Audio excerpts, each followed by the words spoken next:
Alright, what's up, dudes? Today we are doing a cut test on a classic, the Spyderco Paramilitary 2.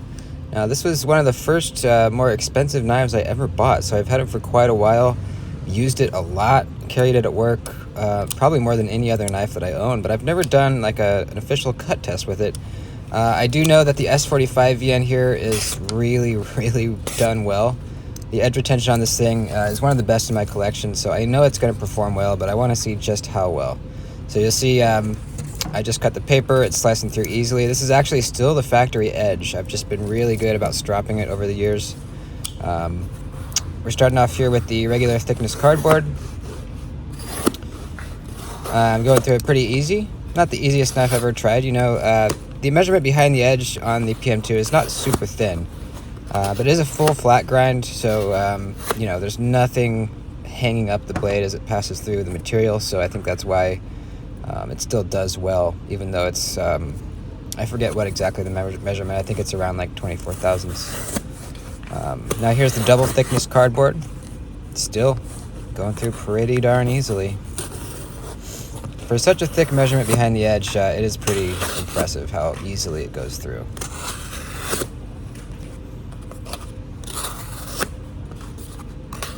Now, I talked briefly about Spyderco's S45 VN. Dude, it's so good, man. It's really, really good.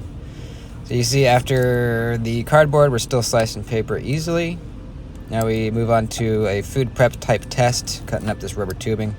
I don't think this is the best food prep knife. It's okay. I think, at least for this kind of chopping, something with a little more belly would be better. But it works, for sure. Definitely works.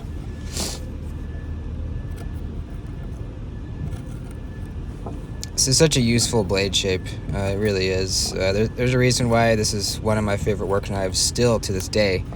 The Manix 2 kind of has taken its place in my pocket at work recently.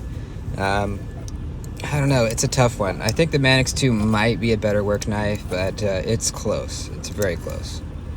This is the OG though. The old PM2.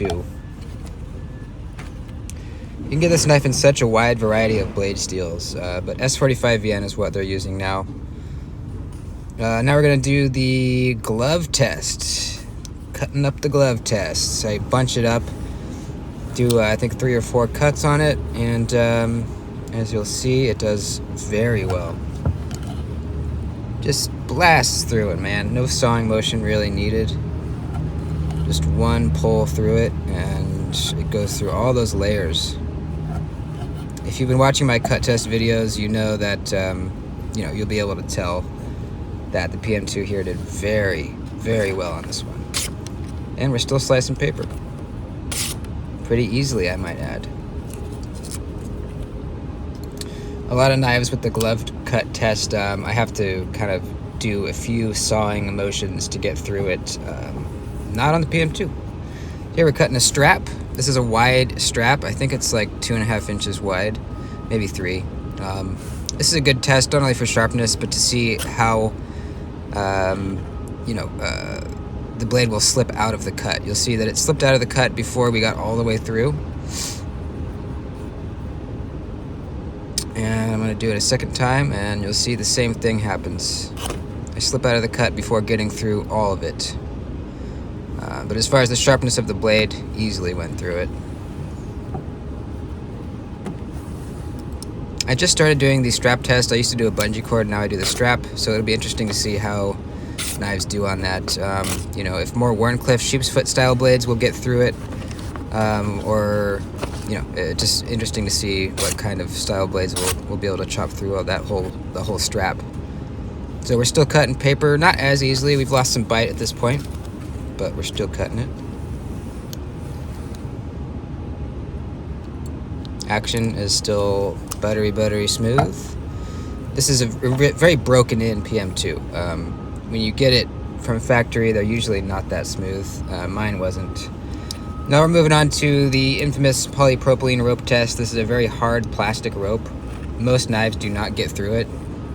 I attempt 3 cuts, always. Usually knives either don't get through the first one, or they'll cut one and fail on the next 2. But the PM2 here, easy. piece of cake. I put a lot of force into the cut on the first one because I didn't know how well it would cut. The second one I put less force, it still went through. And the third one I put even less force. You can see I just kind of go for it, and it still just pops through like nothing. Pretty crazy. You know, obviously this has to do with not only the edge retention after all this cutting I've done so far, but also the geometry of the blade. You know, like I said, the full flat grind really helps it pass through material easily. And you can see we are still slicing the paper. Pretty crazy. A lot of knives I test at the end here when I go to cut the last bit of paper doesn't do very well. You know, this is one of the better knives that I've tested as far as the performance of the blade and the knife in general. One of the better ones for sure. This is just a great work knife. Versatile blade shape, uber comfortable handle. You know, I was putting a lot of pressure into the cuts on some of those, especially that thick cardboard and the glove and all that. No hot spots felt in the handle. You can kind of choke up into a hammer grip or back. You could choke up with your thumb on the spine. You could choke back with your thumb on the spine and that little you know, ramp right there.